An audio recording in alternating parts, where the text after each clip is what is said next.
നിന്റെ കാമുകി എന്നോട് ചില സത്യങ്ങൾ പറഞ്ഞു. അത് നീയും നിന്റെ കൂട്ടുകാരും നേരത്തെ പറഞ്ഞതാ.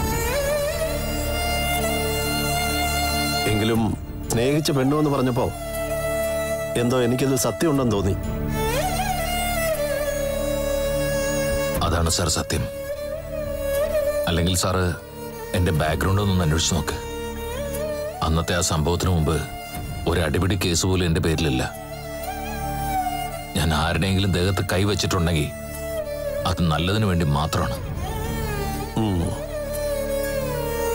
സാറിന്റെ അനന്തരവളും ഞാനും തമ്മിൽ നല്ല സൗഹൃദത്തിലായിരുന്നു. അതിനെയാണ് വിജിത തെറ്റായ കണ്ണോടെ നോക്കിയതും അതിന്റെ പേരിൽ ചെയ്യാൻ പാടില്ലാത്ത കാര്യങ്ങൾ ചെയ്തതും. സോറി ദീപ, നിന്നെ ഞാൻ ഒരുപാട് തല്ലി.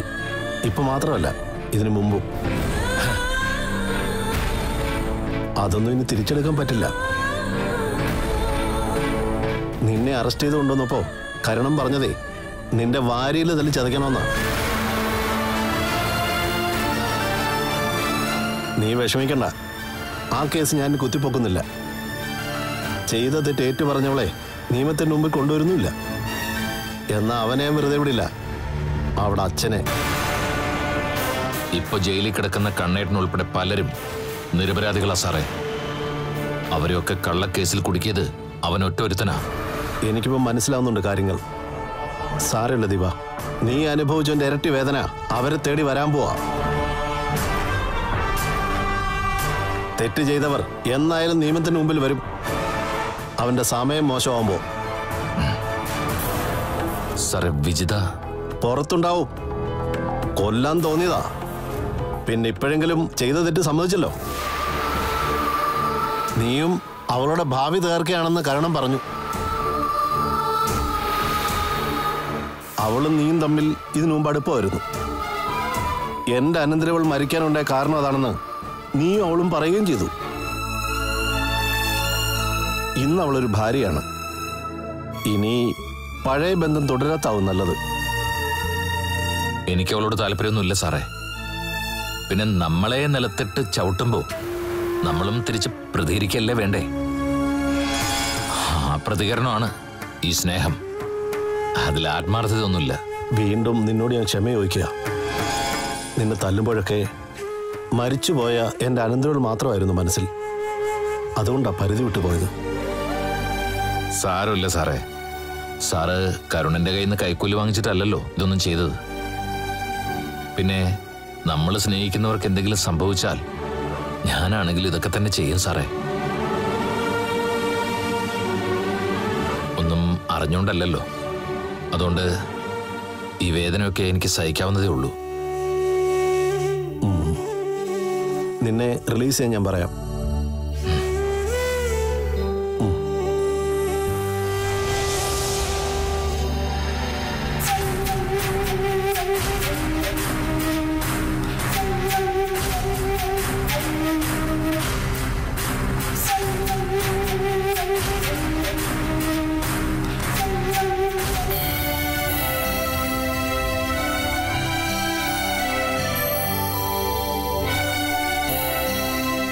അവസാനം സ്വന്തം തെറ്റേറ്റ് പറഞ്ഞുകൊണ്ട് എന്നെ രക്ഷിക്കാൻ തയ്യാറായല്ലേ?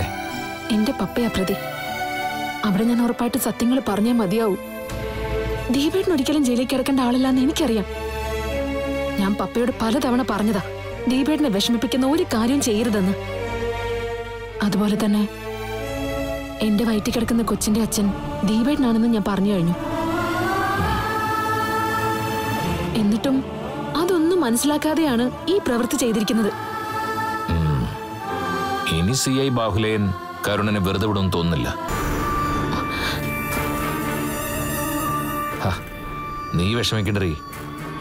കാർത്തൂന്റെ കല്യാണം കഴിഞ്ഞുപോയി. എന്നിട്ടും അയാൾ പഠിച്ചിട്ടില്ല. ഇന്നും അവരോടൊക്കെ വെറുപ്പായിട്ട് നടക്കുക. അത് മാത്രാണോ? എടി, എന്റെ ജീവിതം പോലും നശിപ്പിച്ചിട്ടാണ് നിന്നെ ഞാൻ ഒരു സമയത്ത് രക്ഷിച്ചത്. അതുപോലും ഓർക്കാതെ ഇപ്പൊ ഈ പണിയൊക്കെ കാണിക്കുന്നത്. അതിനുള്ള തിരിച്ചടി അയാൾക്ക് കിട്ടിയേ പറ്റൂ. പപ്പയ്ക്ക് ആപത്തുണ്ടാവണമെന്ന് ഞാൻ ആഗ്രഹിക്കുന്നില്ല ദീപേട്ട. ഇവിടെ പക്ഷേ ഇതല്ലാതെ മറ്റൊരു മാർഗം ഇല്ലാത്തോണ്ടാ ചെയ്ത കാര്യങ്ങളൊക്കെ ഞാൻ വിളിച്ചു പറഞ്ഞത്. എന്റെ കുഞ്ഞിന്റെ അച്ഛൻ ഒരു ജയിൽ പുള്ളിയാണെന്ന് മറ്റുള്ളവർ പറയാൻ പാടില്ല. അതിന് നിന്റെ കുഞ്ഞിന്റെ അച്ഛൻ ഒരു ഡോക്ടറല്ലേ? അല്ലാന്ന് അതിന്റെ അമ്മയ്ക്കറിയാലോ. നീ എന്നെ ഇവിടുന്ന് ഇറക്കി, സംഗതിയൊക്കെ ശരിയാ. അതിന് പറയാൻ പാടില്ലാത്തൊരു സത്യം എല്ലാരോടും പറഞ്ഞു നടക്കേണ്ട കാര്യം എന്താ? എടി, ഞാനാണ് കുഞ്ഞിന്റെ അച്ഛൻ എന്ന് പറഞ്ഞുകൊണ്ടല്ലേ കരുണന്റെ വൈരാഗ്യം വർദ്ധിച്ചത്? നീ മനഃപൂർവ്വം സംഭവം എല്ലാവരും അറിയിച്ചിട്ട് എന്റെ ഒപ്പം വരാനാണോ പ്ലാൻ? അങ്ങനെ വന്നാലും കൂട്ടില്ലല്ലോ. പിന്നെ അമ്മയുടെയും പപ്പയുടെയും ചോദ്യം ചെയ്യല് കൂടിയപ്പോ അവരുടെ വാ അടപ്പിക്കാൻ വേണ്ടി ഉള്ളതങ്ങ് പറഞ്ഞതാ. നാളെ നിന്റെ ഭർത്താവ് ചോദിച്ചാലും നീ ഇതുപോലൊക്കെ തന്നെ അവനോടും പറയൂ? ആ, അങ്ങനെ സംശയിച്ചു തുടങ്ങിയാ പറയേണ്ടി വരും. വിജയേ, അത് വേണ്ട. ദാ, നീ ഇപ്പൊ ചെയ്തത് നല്ല കാര്യ എന്നുവെച്ച് അതിനുള്ള പ്രതിഫലം നമ്മൾ ഒന്നിച്ചുള്ള ജീവിതമാണെന്ന് ഒരിക്കലും വിചാരിക്കരുത്. ആഗ്രഹിച്ചാലും കിട്ടാത്തതിന്റെ പിന്നാലെ ഞാൻ പോവാറില്ല ദീപേട്ട. എനിക്ക് കാണണമെന്ന് തോന്നുമ്പോഴൊക്കെ കാണണം. ഇടയ്ക്കെങ്കിലും നമുക്ക് ജനിക്കുന്ന കുഞ്ഞിനെ ഒന്ന് വന്ന് കാണണം. എനിക്കത്രയേ ഉള്ളൂ. ആ CI അയാളുടെ കരുത്ത് മുഴുവൻ ദീപേട്ടന്റെ മേത്ത് തീർത്തതല്ലേ. നമുക്ക് ഏതെങ്കിലും നാട്ടുവൈദ്യന്മാരെ കൊണ്ട് തടവിച്ചാലോ? അതൊക്കെ വേണം. വാരിയലിനൊക്കെ നല്ല വേദനയാ. എന്നാ പിന്നെ നമുക്ക് പോവാം. എങ്ങോട്ടാ പോകുന്നേ? ആദ്യം 1-2 പേരെയൊക്കെ കാണാനുണ്ട്. അത് കഴിഞ്ഞ് പോകേണ്ട സ്ഥലത്തൊക്കെ ഞാൻ പോയിക്കോളാം. നീ വാ.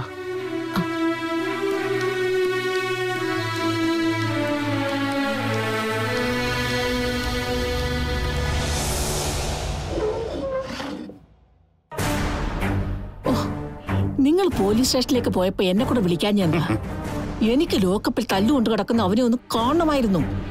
എന്നിട്ട് അവന്റെ മുഖത്ത് നോക്കി 4 വർത്താനം പറയണമായിരുന്നു. എന്റെ അമ്മോ, അവൻ കാരണം ചില്ലറ ആദ്യമൊന്നും അല്ല വലിച്ചു കയറ്റിയത്. എന്നാലും ഇനി ശല്യമൊന്നും ഇല്ലല്ലോ. പരോളി പുറത്തിറങ്ങുമ്പോ ശല്യം ചെയ്യുമെന്നല്ലേ പറഞ്ഞിരിക്കുന്നത്? ആ എടി, അതിനുള്ള ആവത് വേണ്ടേ അവന്? ഇപ്പൊ തന്നെ പകുതി പോലീസുകാര് ചതച്ചു കഴിഞ്ഞു. ഇന്ന് രാത്രിയോടെ മെതിക്കാനും തുടങ്ങും. പിന്നെ കോടതി റിമാൻഡ് ചെയ്തു കഴിഞ്ഞാൽ ജയിൽ വാർഡന്മാരുടെയും ജയിൽ പുല്ലുകളുടെയും വക സ്വീകരണവും ഉണ്ട്. അതോടെ അവന്റെ പൊളച്ചിൽ ഏതാണ്ട് അവസാനിക്കും. ഇതിനു മുമ്പ് അവൻ ജയിലിൽ കിടന്നപ്പോഴാ കണ്ണനെ കണ്ടത്. ആ സമയത്താ അവൻ സകലതും വിളമ്പിയത്. അതിന്റെ കൂടെ വൈരാഗ്യം ഉണ്ടായിരുന്നു ദീപം പുറത്തിറങ്ങിയപ്പോ. ഇടി, കൃഷിമന്ത്രി അരുണിന്റെ ബന്ധുവായതുകൊണ്ട് അയാൾ ജയിൽ സൂപ്രണ്ടിനെ വിളിച്ചു പറഞ്ഞു കാണും കണ്ണനോട് കുറച്ച് മാന്യമായിട്ട് പെരുമാറണമെന്ന്. അതുകൊണ്ട് അവനിപ്പോ തടി കേടാതെ അവിടെ കിടക്കുന്നത്. ഞാൻ പണം വാരി എറിയവഴി ദീപനെയും കണ്ണനെയും ഒക്കെ കാലിയാക്കാൻ. നമ്മുടെ ശത്രുക്കളൊന്നും ഇനി ഈ നാട്ടിൽ വേണ്ട.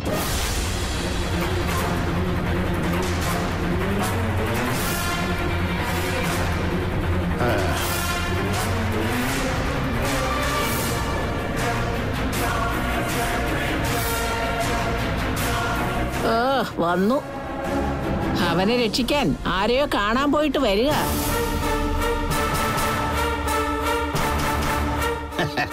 ആരെ കണ്ടിട്ട് ഒരു കാര്യവും ഇല്ലടി. അവൻ ഇനി രക്ഷപ്പെടാനൊന്നും പോകുന്നില്ല. അവന്റെ ജീവിതം ഇരുളടഞ്ഞു കഴിഞ്ഞു. എനിക്കൊപ്പം ഒരു അതിഥി കൂടി വന്നിട്ടുണ്ട്. അതിഥിയാ?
രണ്ടാളും അങ്ങ് ഞെട്ടിപ്പോയല്ലോ. ആള് മാറിയിട്ടൊന്നുമില്ല. പോലീസുകാരുടെ തല്ലുകൊണ്ട ദീപൻ തന്നെയാ വന്നിരിക്കുന്നത്. നിന്നെ ജാമ്യത്തിൽ വിട്ടോ? ജാമ്യത്തിലല്ല, കോടതി കയറാതെ തന്നെ എന്നെ പുറത്തിറക്കി CA സാറ്. അങ്ങനെ വരാൻ വഴിയില്ലല്ലോ.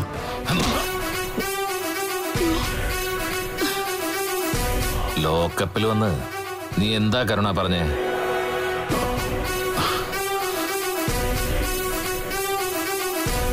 ദീപേട്ടാ, ഞാനൊന്നും ചെയ്യുന്നില്ല.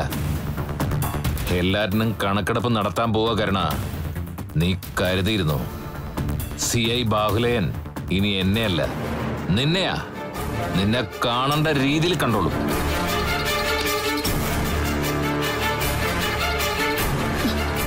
എടി, നീ എന്തെങ്കിലും CAയോട് പറഞ്ഞോടി? പറഞ്ഞൊന്നു. എന്തിനാ ദീപേട്ടനെ കള്ളക്കേസി കൊടുക്കാൻ പോയത്? അത് ചെയ്യരുതെന്ന് 100 വട്ടം പറഞ്ഞതല്ലേ? ദേ, വേണ്ട, എന്നെ തല്ലണ്ട. ദീപേട്ടൻ ആപത്തുണ്ടാവുമെന്ന് തോന്നിയാ ഞാൻ എന്തും ചെയ്യും. പിന്നെ എന്റെ പരിധി വിട്ടുപോകും. മാറങ്ങോട്ട്.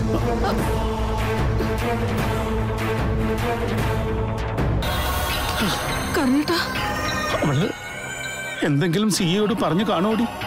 അല്ലെങ്കിൽ പിന്നെ അവരെ വെറുതെ വിടുവോ?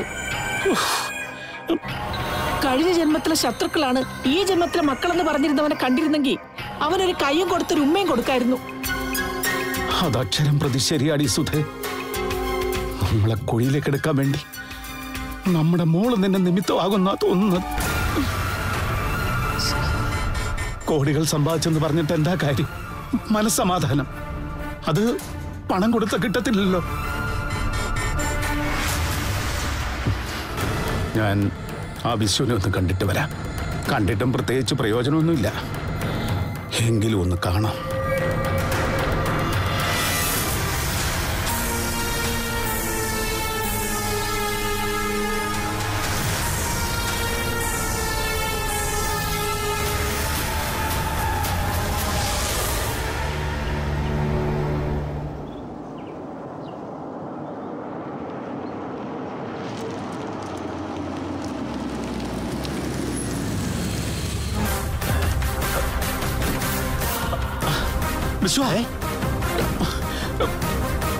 എടോ, അവൻ പുറത്തിറങ്ങിയടോ, ആ ദീപൻ. എന്താ താനീ പറയുന്നേ? അതേടോ, എന്റെ മോളുടെ കൂടെ അവൻ വന്നത്. എടോ, ഈ CI ബാഹുലയന് എന്ത് പറ്റിയോ എന്തോ. തന്നെ അവനൊന്നും ചെയ്തില്ലല്ലോ. എടോ, തല്ലൊന്നും കിട്ടിയില്ല. പക്ഷേ എന്റെ കാര്യം നോക്കാൻ ആളുണ്ടെന്ന് പറഞ്ഞു. ആ CI ബാഹുലയനെ എന്നെ കാണണമെന്നും പറഞ്ഞു. ബാഹുലയൻ ചതിച്ചടോ. അതിലുപരി തന്റെ മോള് തന്നെ ചതിച്ചോന്നാ എനിക്ക് സംശയം. അങ്ങനെ ഒരു സംശയം എനിക്കും ഇല്ലാതില്ല.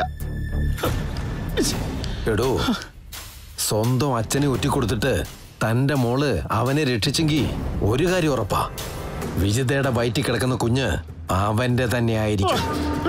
മനുഷ്യനോട് പേടിച്ചും സംശയിച്ചും ഒക്കെ നിൽക്കുമ്പോ താൻ എന്തിനാണോ ഇതൊക്കെ പറയുന്നേ?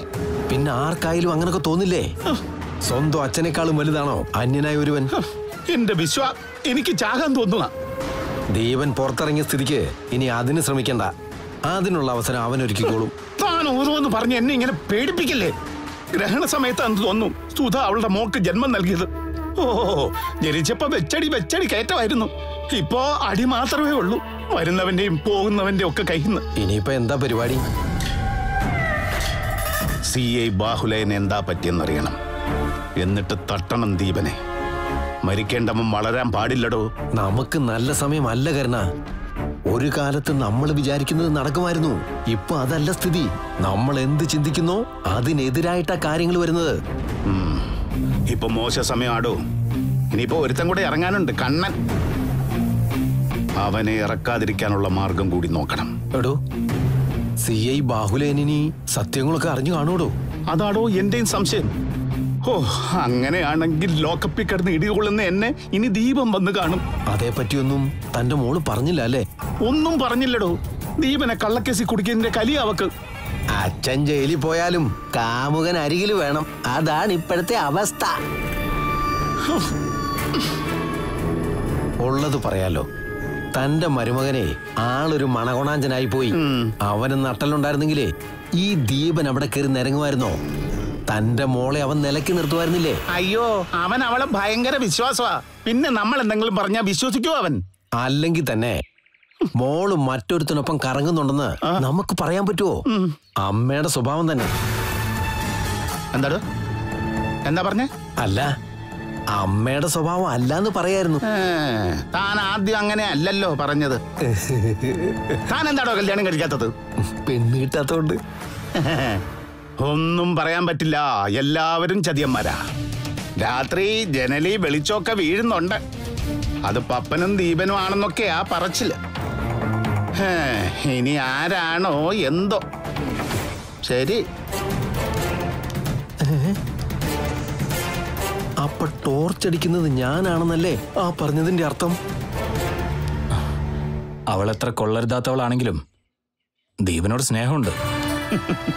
അതെ, ഒരു കുഞ്ഞിനെ കൊടുത്തതിന്റെ സ്നേഹമായിരിക്കും. സാറേ, അവളിപ്പോ ചെയ്തത് അത്ര വലിയ പുണ്യപ്രവൃത്തിയൊന്നുമല്ല. അവൾക്ക് വേണ്ടിയല്ലേ ദീപൻ നേരത്തെ ജയിലിൽ കിടന്നത്. എന്നിട്ട് പിന്നെ അവള് കാണിച്ചതോ? അവള് വാക്ക് കൊടുത്തിട്ട് കാത്തിരുന്നില്ല. മുറച്ചെറുക്കൻ ഡോക്ടറാന്ന് കണ്ടപ്പോ കാമുകനെ അങ്ങ് മറന്നു. അതിനുള്ള ശിക്ഷ തന്നെയാ കരുണനും ഭാര്യയും അവളൊക്കെ ഇപ്പൊ അനുഭവിക്കുന്നത്. ഏതായാലും ഇനി ദീപന് മനസമാധാനത്തോടെ പുറത്തിറങ്ങി നടക്കാലോ. അങ്ങനെ ദീപൻ ജീവിക്കണമെങ്കിൽ കരുണൻ അകത്ത് പോയാൽ പറ്റൂ സാറേ. അവനെ ഒരു പാഷാണത്തിലെ കൃമിയ, ഒരു കോമാളിയെ പോലെയൊക്കെ അഭിനയിക്കും. പക്ഷേ ഉള്ളിലെ വിഷത്തിന് ഒട്ടും കുറവില്ല. ആരെയും ചതിക്കാനോ കൊല്ലാനോ ഒരു മടിയില്ല.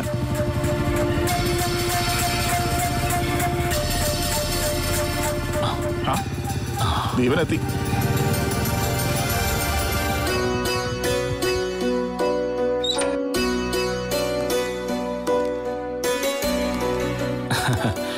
കാമുകി തന്നെ നേരിട്ട് വന്ന് ഇറക്കിയല്ലേ? അവൾക്ക് എന്നെ ഇറക്കാതിരിക്കാൻ പറ്റില്ല സാറേ. എങ്ങനെ പറ്റാതിരിക്കാനാ? അവളുടെ വയറ്റിൽ കിടക്കുന്നത് നിന്റെ ചോരയല്ലേ? അതാ എന്റെ തുറുപ്പ് ചീട്ട്. എനിക്ക് ഒരു കുറ്റബോധം ഇല്ല പേട്ട അങ്ങനെ ചെയ്തതിന്. കരുണനെയും സുധയും പോലെ കുരുട്ടുബുദ്ധിയുള്ള രണ്ടെണ്ണത്തിന്റെ മോള അവള് ഈ രീതി തന്നെ അധപ്പതിക്കണം. അതിനേക്കാളും ആ ഉണ്ണി എന്ന് പറയുന്നവൻ.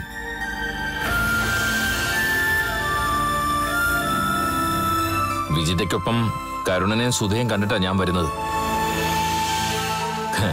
കരുണനെ ഇരുട്ടത്ത് കിട്ടിയ അടിയായിപ്പോയി എന്റെ പുറത്തേക്കുള്ള വരവ്. മുഖത്തൊക്കെ അടിയുടെ പാടുണ്ടല്ലോടാ. സാറേ, ഈ CA ബാഹ്ലയും പൊക്കിക്കൊണ്ടുപോയത് ഉമ്മ വയ്ക്കാനല്ലോ, ശരിക്ക് തല്ലി. കോടതിയിൽ എത്തിക്കുന്നതിന് മുമ്പ് വാരിയലിന്റെ എണ്ണ എടുക്കുമായിരുന്നു. എന്നുവെച്ചാ ഞാൻ എന്തെങ്കിലും ജയിലിൽ നിന്ന് പുറത്തിറങ്ങിയ എഴുന്നേറ്റ് നടക്കരുതെന്ന് ആ കരുണൻ ഉപദേശിച്ച ബുദ്ധിയാണെന്ന് പറയുകയും ചെയ്തു. വാരികല് തകർന്ന് കിടക്കേണ്ടത് ഇനി കരുണനാണ് ദീപ.